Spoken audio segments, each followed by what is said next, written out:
រដ្ឋបាលលោកត្រាំនឹងបញ្ជូនឆ្មាំជាតិ3រត់នាក់ទៅកាន់ទីក្រុង Chicago ទោះបីមានការជំទាស់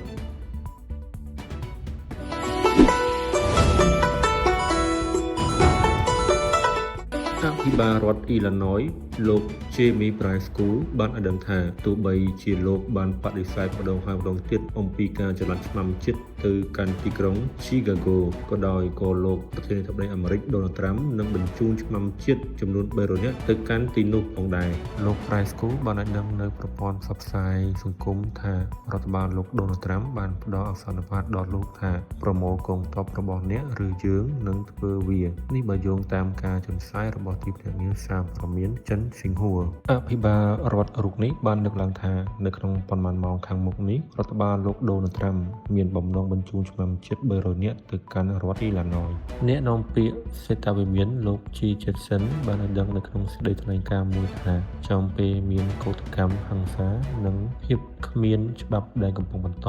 ដែលមានដឹកនាំក្នុងតំបន់ដូចជា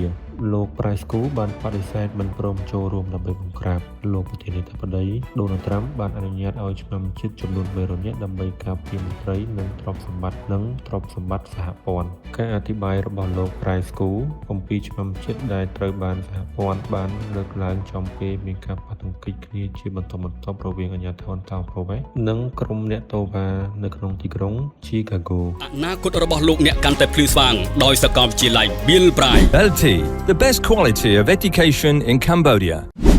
វីតាល់មោទនភាពផលិតផលជាតិនំប៉័ងបាយ័នតែងតែនៅជាមួយលោកអ្នកគ្រប់កលៈទេសៈទឹកពិសាកម្ពុជាជំរឿដ៏ឆ្លាតវៃសម្រាប់សុខភាពអូគីដេវីឡាយើងជាអ្នកអភិវឌ្ឍអចលនទ្រព្យដែលរីកចម្រើនលឿនបំផុតនៅកម្ពុជា Nagavel ទទួលយកនៅបទពិសោធន៍ដ៏អស្ចារ្យពីមណ្ឌលកំសាន្តប្រចាំតំបន់ទន្លេមេគង្គ